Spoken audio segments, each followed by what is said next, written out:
Halo, selamat siang. Perkenalkan, nama saya Francisco Raja. Saya merupakan alumni ex magang Jepang 2017 sampai 2022. Jadi sebelum saya lanjut ke video saya ini, jangan lupa like dan subscribe video saya ini ya, kalau kalian suka, dan juga share kepada teman-teman sekalian agar tahu bagaimana magang ke Jepang. Oke? Di video yang pertama saya ini saya ingin memperkenalkan atau menjelaskan apa itu IM Jepang, jadi agar teman-teman lebih paham tentang IM Jepang. IM Jepang sendiri adalah singkatan dari International Manpower Development Organization Japan, yaitu merupakan yayasan sosial Jepang yang tugasnya merekrut warga negara Indonesia ke Jepang atau magang. Sebenarnya bukan cuma Indonesia saja, di negara lain juga ada seperti Vietnam, Filipina, India juga, dan lain-lain. Di Indonesia sendiri, rekrut magang Jepang itu sudah dimulai sejak tahun 1993 atas kerjasama Kementerian Tenaga Kerja Indonesia dengan pemerintah Jepang. Hingga sampai saat ini juga IM Jepang masih melakukan rekrut untuk teman-teman atau adik-adik yang ingin magang ke Jepang melalui kerjasama pemerintah Jepang. Jadi sudah sekitar 30 tahun pemerintah yang Jepang merekrut warga negara Indonesia untuk magang ke Jepang. Adapun syarat-syaratnya untuk magang ke Jepang, biasanya yang Jepang itu kalau mau mengikuti jalur mereka juga harus ada syarat-syarat tertentu. Biasanya pertama, kesehatan fisik, baik itu kesehatan jasmani maupun rohani. Lalu juga mata juga, darah juga, dan lain-lain. Serta fisik juga dilatih saat kita mau merekrut ke IM Jepang. Adapun tes yang di fisik yaitu melalui tes lari sekitar 3 km 15 menit, lalu push up 25 kali dan push up 35 kali dan sit up 25 kali. Setelah itu nanti ada juga kesemaptaan dan juga ujian bunpo atau bahasa Jepang. Setelah nanti sudah Anda lulus rekrut, lulus rekrut seperti tes lari, tes fisik, tes bahasa Jepang, nanti Anda adik-adik akan diarahkan masuk ke pendidikan tahap 1 di daerah adik-adik masing-masing.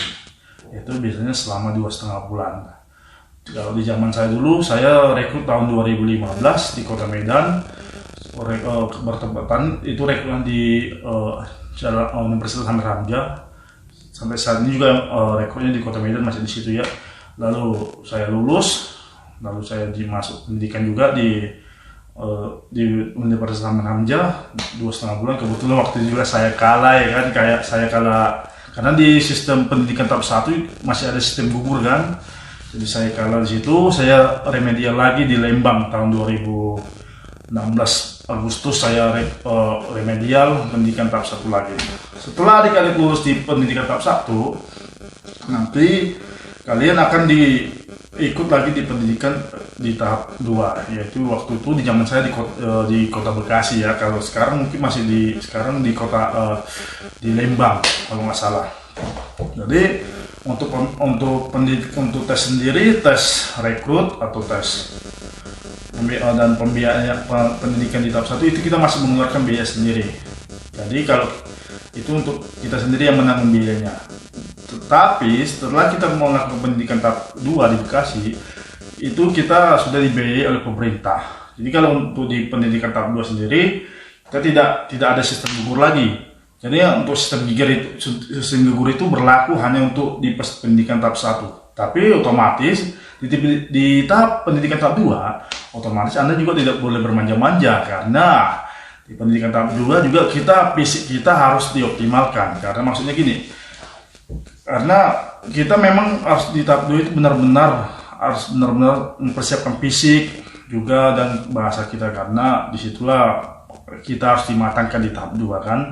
Setelah kita 2,5 bulan dimantapkan di Bekasi, kita nanti akan diberangkatkan ke Jepang. Tapi di Jepang juga kita belum selesai ya. Di Jepang kita masih ada pendidikan lagi, pendidikan tahap 3 itu 1 bulan. Waktu di pendidikan saya di tahun 2017 Januari, pendidikan tahap 3 saya di training center Jepang di kota Kasugabe.